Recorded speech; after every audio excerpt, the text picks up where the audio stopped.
Now I would like to request Miss Yoanna Attieh. Can you please unmute yourself and deliver the lecture, ma'am?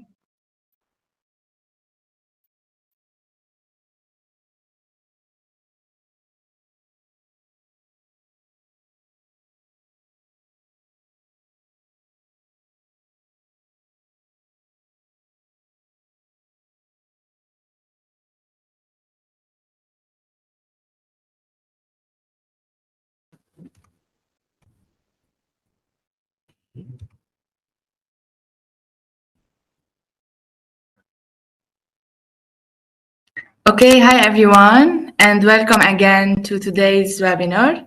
In this session, we will talk about forensic photography and will explore the essential camera settings and techniques involved in forensic imaging, including shutter speed, aperture, flash, ISO, white balance, lenses, and even much more.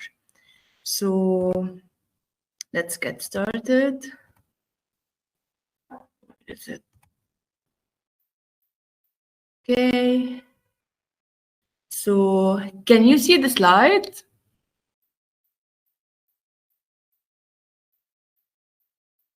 Yes, ma'am, it is visible. All right. So, okay. So I want you to know that forensic photography plays a pivotal role in crime scene documentation. It helps capture the truth of an event and preserve evidence that may later be used in court. Clear, detailed, and accurate photographs are essential to maintaining the integrity of forensic investigations. So, talking about the components in forensic photography, are you still able to see the slide? Yes. All right.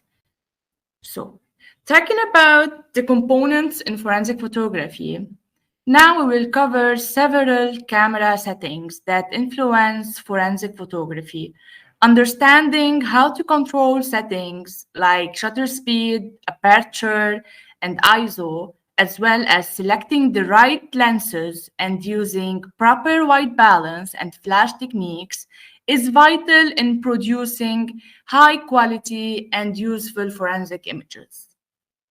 So, now I want to walk you through one of the most critical aspects of photography. Shutter speed is one of the three foundational settings in photography, guys, alongside aperture and ISO. So by mastering it gives you control over two key factors. First, capturing motion, so whether freezing action or creating beautiful motion blur. Second, adjusting exposure.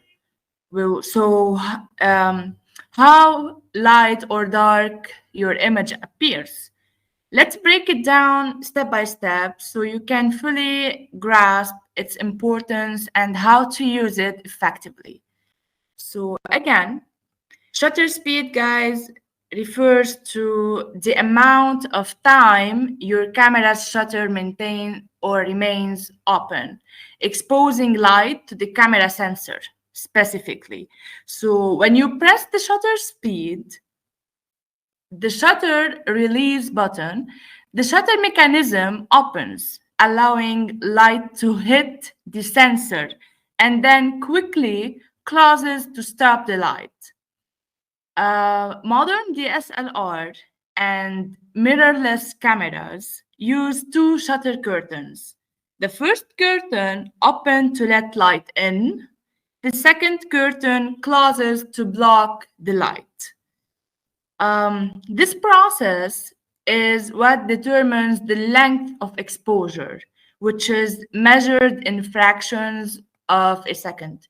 For example, 1 over 250 of a second is very fast. However, 1 over 4, which is a quarter of a second, is slower. Cameras today can handle extremely fast speed, like, for example, 1 over 4,000, or even 1 over 8,000 for a second for freezing action, and slow speeds up to 30 seconds for long exposures. Now, for exposures longer than 30 seconds, many cameras offer bulb mode, which keeps the shutter open as long as you hold down the button. This is especially useful for creative night photography or astrophotography. Now, how to use shutter speed creatively? Guys, shutter speed is more than just a technical setting. It's a creative tool that gives you control over how motion appears in your photos. We have the controlling motion, which is long or slow shutter speeds. With a slower speed, the shutters stays open longer and create blurry motion. This is perfect for capturing a sense of speed, like in car or motorcycle, or wheels blur to show motion. Creative shots of, for example, fireworks or flowing water, where the blur adds drama and a dreamy effect. Short or fast shutter speed, for example, birds in flight, splashes of water, where every droplet appears sharp. And when talking about short or fast shutter speed, I mean here freezing motion, okay? Even for fast moving subjects. Now, how to control the exposure? Controlling exposure through shutter speed also affects how bright or dark your photo is. I want you to know, guys, that long shutter speed means more light hits the sensor, resulting in a brighter photo. However, short shutter speed means less light enters, making the photo darker. However, shutter speed works in a tandem with aperture and ISO. So you have flexibility in balancing these three settings to achieve the perfect exposure. So when to use specific shutter speeds? For example, in sunny day, a fast shutter speed prevents overexposure. Another example, when we have a dark conditions, a slower shutter speed gathers more light, but you may need a tripod to avoid motion blur. For handheld shots, you have to use a shutter speed of 1 over 60 or faster if your lens has a focal length of 55 millimeter. For longer focal length, like 100 millimeter, for example, you can use 1 over 250 or faster to prevent motion blur. So as you can see in the photo, we have different shutter speed, and you can see how the motion varies between one shutter speed to another. Also, I want you to know that some lenses have built-in image stabilization, which allows you to shoot a slower speed without camera shake. But it's always a good idea to use a tripod, guys, for very slow speeds. Now, I want to talk about setting shutter speed. Most cameras handle shutter speed automatically in auto mode, but to truly control your shots, you need to switch to manual mode, in which you would be able to control both shutter speed and aperture, or you can switch to shutter priority mode. You set the shutter speed and the camera adjusts the aperture. On most cameras, shutter speed appears on the top left corner of the LCD screen. So if you have a camera, guys, you can easily look on the top left corner of your screen and there you will find your shutter speed. Also in the viewfinder, usually on the bottom left, also you can find it there. And for speeds lower than 1 second, you will see a quotation mark to indicate 4 seconds. So if you have your camera, you can check the shutter speed there. Now, I wanted to give you some practical tips for using shutter speed. First, please use a tripod. If your shutter speed is slower than 1 over 30, always use a tripod to avoid blurry image or blur from hand movement. Second, you should know your limits. If you're using, for example, a telephoto lens, increase your shutter speed accordingly, at least 1 over 250 for a 100 millimeter lens. And third, experiment with bulb mode for creative long exposures, such as star trails, use bulb mode, and a remote trigger. So, brief, as I already say, shutter speed is an essential tool that bridges the technical and creative sides of photography. By understanding its properties, guys, you can capture the exact mood, motion, and exposure you are aiming for. So the next time you pick up your camera, experiment with shutter speed, try freezing motion, adding blur for drama, or adjusting exposure for that perfect shot. With practice, you will unlock a new level of creativity in your photography. Additionally, shutter speed determines how long the camera sensor is exposed to light. In forensic photography, it's important to adjust the shutter speed depending on the conditions, guys.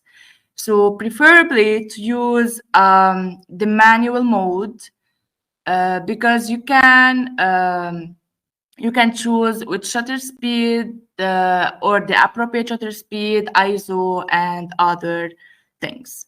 A fast shutter speed, for example, 1 over 500, can freeze motion and ensure that even the smallest details are sharp, while a slow shutter speed, for example, 1 over 2 seconds or half a second, can capture motion blur when documenting. So that's about shutter speed. One last thing about shutter speed. We usually prefer faster shutter speeds to ensure clarity and minimize blur, especially in low light conditions, guys.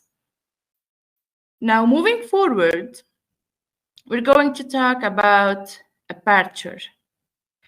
Aperture, guys, controls how much light enters the camera. So a wide aperture, for example, f over 2.8, allows more light but creates a shallow depth of field, isolating the subject from the background. However, a narrow aperture, for example, f over 16, reduces the light but increases the depth of field, which is ideal when capturing a larger scene or multiple pieces of evidence in focus. Now, I want you to know that a narrow aperture is commonly used in crime scene documentation in order to ensure everything in the frame is sharp. So, as you can see, a wider aperture allow more light, and a narrow aperture will not allow the light to enter widely. Now we're going to talk about ISO. ISO, guys, refers to the sensitivity of the camera sensor to light. Lower ISO settings, for example, ISO equal to 100, work well in bright light and produce clean images with little noise. However, in low light environments, you may need to raise the ISO, for example, ISO 1600 or higher, that this can introduce noise. In forensic photography, it's really essential, guys, to find a balance in order to avoid noisy images that may obscure critical details. So what does ISO mean? The acronym ISO, guys, stands for International Organization for Standardization. Interestingly, when it comes to photography, ISO doesn't directly it doesn't directly reference the organization, but originates from film photography standards. Also, initially, ISO standards were designed for film photography, where the ISO number indicated the sensitivity of the film to light. Lower ISO ratings had fine grains of light sensitivity sold, producing smooth and clean images. However, high ISO ratings, on the other hand, meant coarser grains, leading to rougher or grainier photos. This gave rise to terms like fast film for high ISO films. So all I need you to know, guys, that when we lower the ISO, the possibility of having a clean image is higher. However, when you increase the ISO, you will obtain a blurry image or a grainier photo. So it's really important to have control on your ISO. Now, talking about ISO in the digital age, with the advent of digital cameras, ISO was adapted to refer to the sensitivity of the camera's image sensor to light, although the image sensor itself doesn't change sensitivity. It's really important to know that ISO settings adjust the amplification of the sensor's signal to achieve the desired brightness.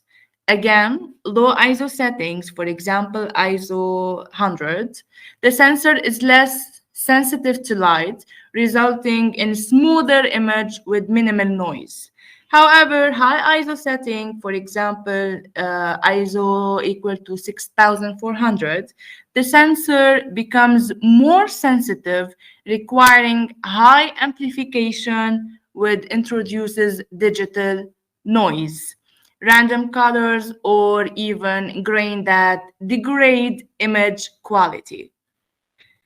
Now we're going to talk about the impact of ISO on image quality. ISO directly influences how bright or dark an image appears. A higher ISO again brightens the image but often introduces noises. For example, ISO equal to 100 produces clean, smooth images but requires good lighting or longer shutter speed. Another example, for ISO equal to 800 or higher works well in low light or fast action scenes, but may compromise quality. Every camera, guys, has a base ISO, often ISO 100, which provides the best quality with minimal noise. Photographers should aim to use the base ISO whenever possible for optimal results. Now, we're going to illustrate some practical applications of ISO. So ISO, guys, is incredibly versatile and can save a shot when other settings fall short. And here we are going to illustrate some scenarios. For example, in dim environments, in low light settings, a tripod can allow for long shutter speeds at low ISO to avoid noise. However, moving subjects may blur. Also, in fast action, When photographing fast-moving subjects, higher ISO allows for shorter shutter speeds to freeze motion and avoid blur. Balancing quality, for example, the key is finding the right balance between noise, motion, blur, and depth of field. Start with the base ISO. Always you have to start with the base ISO and adjust aperture or shutter speed as needed. If motion blur persists, increase ISO gradually to maintain clarity. All right? Now, how to control ISO? I want you to know that modern camera offer various ways to control ISO. We have in manual mode, shutter priority, or even aperture priority modes. ISO can be manually adjusted via a menu, dedicated button, or wheel. Some cameras even have a dedicated ISO dial, making adjustments quick and intuitive. Now, a guiding principle for ISO. I want you to know that ISO is like a double-edged sword, guys. It brightens your photo, but at a cost. Always prioritize aperture and shutter speed first, using ISO as a last resort when proper exposure cannot be achieved otherwise. So, in order to summarize, ISO is a powerful tool that can make or break your photo. But understanding its history, mechanics, and practical use, you will have the confidence to capture stunning images under any light condition. Now, moving forward, we're going to talk about white balance. You still able to see my slides?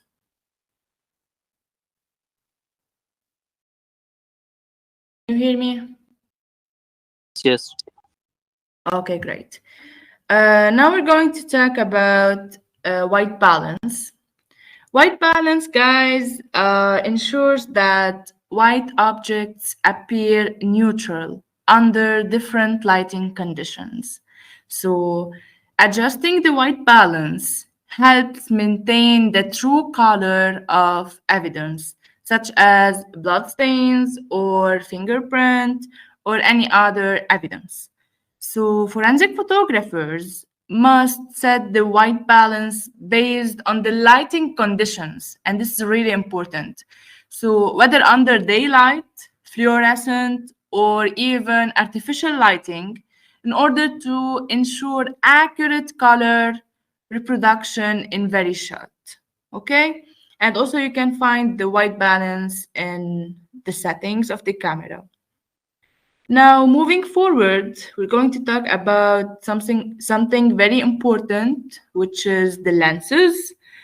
Uh, Guys, the choice of lens in forensic photography is very, very, very crucial because we have so many types like standard lenses, such as a 50 millimeter lens, would be ideal for general scene documentation.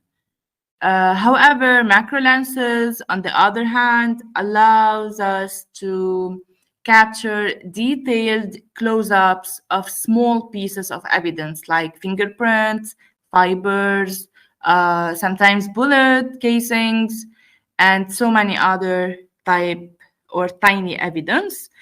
We have also the wide angle lenses are great for capturing the entire scene in one shot, ensuring that no critical elements is left out of the frame.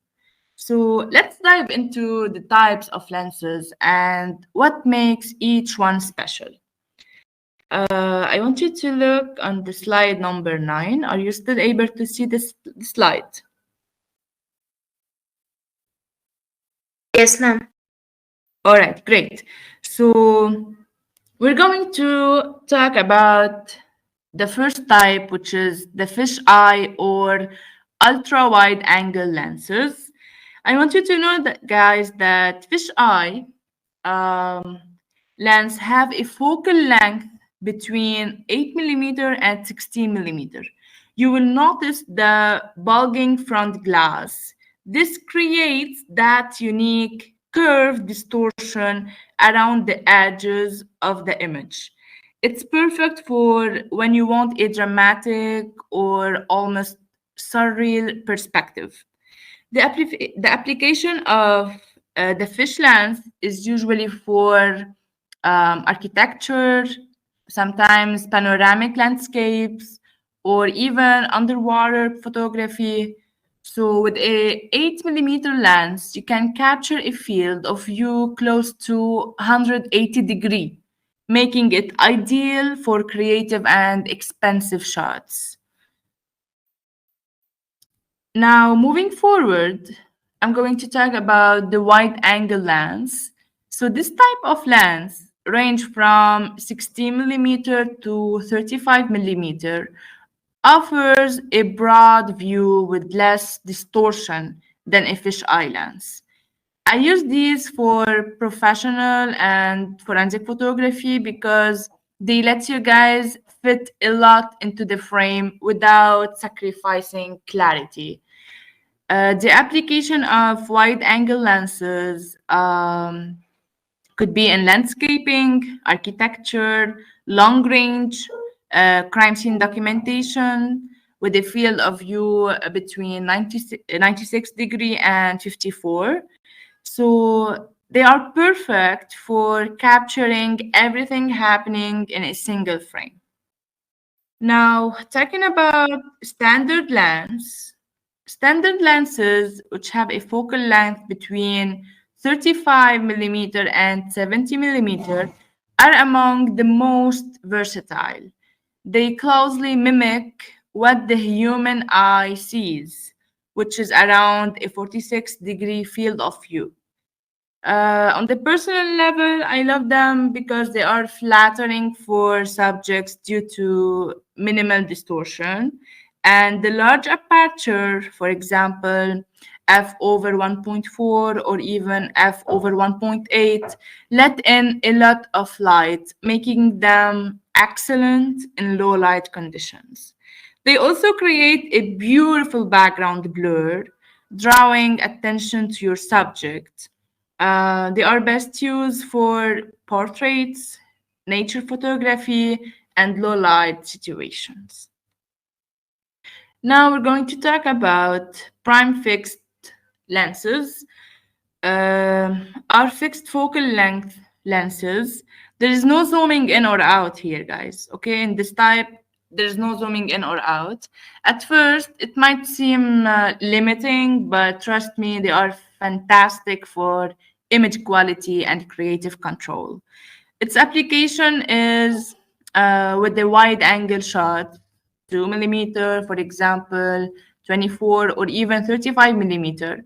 For portraits, also, for example, having 50 millimeter or even 85 millimeter. So these lenses force you to move physically to frame your shot, which makes you more intentional about your composition. Plus, they are great in low light situations because of their wide apertures. Now, talking about zoom lenses. Zoom lenses, guys, are the opposite of primes. They allow you to adjust the focal length, and this makes them incredibly versatile, especially when you can't physically move closer to your subjects. Its application in sports, wildlife, concerts, and the focal length range like 55 to 250 millimeter is usually printed on the lens, and the aperture, for example, f over 4 to f over 5.6, tell you the maximum opening of the shortest and longest focal length. Okay? Now we're going to talk about another type, which is the telephoto lenses. Telephoto lenses, guys, with focal length starting at 70 millimeter and going beyond 800 millimeter, are the go-to choice for magnifying distant subjects. I find these particularly useful for wildlife and action shots where getting closer isn't an option. So the key feature here are no distortion like wide angle lenses and a narrow field of view, for example 10 degree at 100 millimeter with high magnification. Stability is crucial here also. Either use a tripod or adjust to a faster shutter speed to avoid motion blur. Now we're going to talk about the ideal lens for evidence photography. I want you to know that macro lens are designed for extreme close-ups, letting you capture details that even the human eye can't see. Its application varies from forensic evidence photography, jewelry and product photography, insects and small objects, because the focal length here, guys, the range, I mean, is from 50 millimeter to 180 millimeter. So when I'm photographing tiny details, I always pair this length with a tripod for maximum stability. But how I choose the right lens? Here's the question. Every lens serves a unique purpose, and choosing the right one depends on what you're shooting exactly. For example, wide angle for landscaping and architecture. We have telephoto for distant subjects like wildlife also or sports. We have the macro lens for intricate details in small subjects, as I said before. So it's really important when I plan a shoot to always think about the scene, the subject, and the story I want to tell. This helps me pick the lens that will bring my vision to life. Okay? So, to summarize, I want you to know that lenses aren't just accessories, guys. I know they are expensive somehow, but they are more than just accessories. They are essential tools that shape how we capture the world. By understanding their strengths and limitations, you can elevate your photography and create images that truly stand out. Now, we're going to talk about flash. Okay, can you see slide number 10? Yes, ma'am. Right. I want you to know that Flash is an essential tool for illuminating scenes, especially in low light conditions. External flashes provide more control over the light source, and this allow you to soften or redirect the light to minimize harsh shadows and overexposure. Using a flash correctly, guys, can make the difference between an unclear image and one that reveals fine details crucial to an investigation. Who can remind me um, what I can do if I do not have a flash in order to illuminate the scene or illuminate the object that I would like to capture?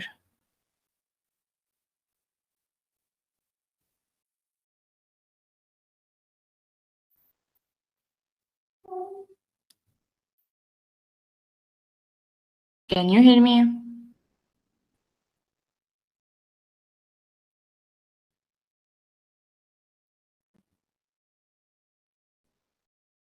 Yes, ma'am, you're audible.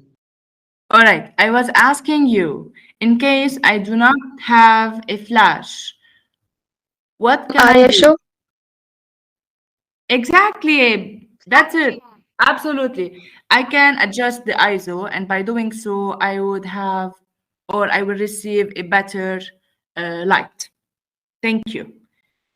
Now we're going to talk about um, how to manage, okay, low light conditions.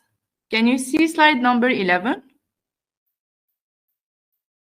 Yes, ma'am. Yes.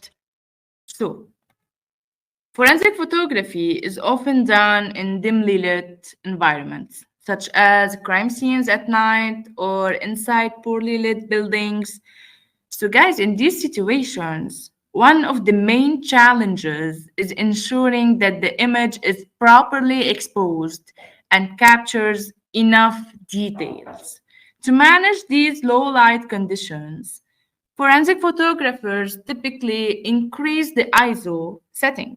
However, as I said before, raising ISO too much can introduce noise. So photographers also rely on longer exposure times or even slower shutter speeds to allow more light into the camera. External flashes are really important and can also be used to brighten dark areas, and this ensures that all details of the scene are visible. Now we're going to talk about managing overly bright conditions. Okay. Okay. Now, working in overly bright conditions, such as in direct sunlight, which can cause overexposed images where details will be lost or are lost. So, to combat this, forensic photographers usually use a smaller aperture, a higher f-stop number. So when you use, guys, a smaller aperture, this reduces the amount of light entering the camera and prevents overexposure. They also lower the ISO to prevent the camera from becoming too sensitive in bright conditions. So, polarizing filters are often used to reduce glare, especially on reflective surfaces, allowing for clearer images in certain situations.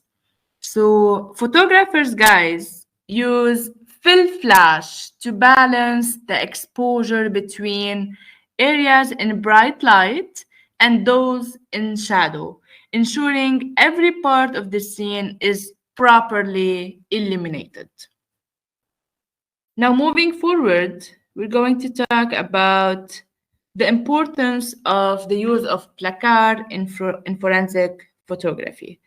So, as you know, guys, placards are essential tools in forensic photography. They provide a scale reference, allowing investigators and courts to assess the true size of the evidence. For example, sorry, a small piece of evidence like a bullet casing can be better understood when placed next to a placard and a scale with a known size. Additionally, placards are numbered to help organize evidence, ensuring that each item is accurately cataloged and identified, which is crucial for maintaining the chain of custody here. Without placards, evidence could be misinterpreted or overlooked during the investigative or legal process. So, guys, it's really important while photographing to use placard. You can take a photo without a placard and a scale, and you have to take another photo with a placard and a scale. Now, talking about the challenges faced by forensic photography. Lastly, I want you to know that forensic photographers face several challenges, guys, ranging from environmental factors such as weather or cluttered crime scenes to technical issues, even like poor lighting, and even if we have too much light. So there's a lot of challenges here. Forensic photographers, guys, must adapt quickly to these conditions in order to ensure accurate documentation. Moreover, time pressure often plays a role, especially in cases where evidence might degrade or be, for example, disturbed. So, forensic photographers must also remain neutral and adhere to ethical guidelines, ensuring that their photos are objective and admissible in court. Now, as we come to the end of forensic photography, it has been a privilege to lead this discussion and share insights on the key principles and even the challenges within the field of forensic photography. And I really hope, guys, that the content presented today has sparked new ideas and provided valuable perspectives for your work and studies. So thank you, Forensic Fusion, Mr. Swapnil, Mr. Hassan, for having me. And I look forward to connecting with you all in future sessions.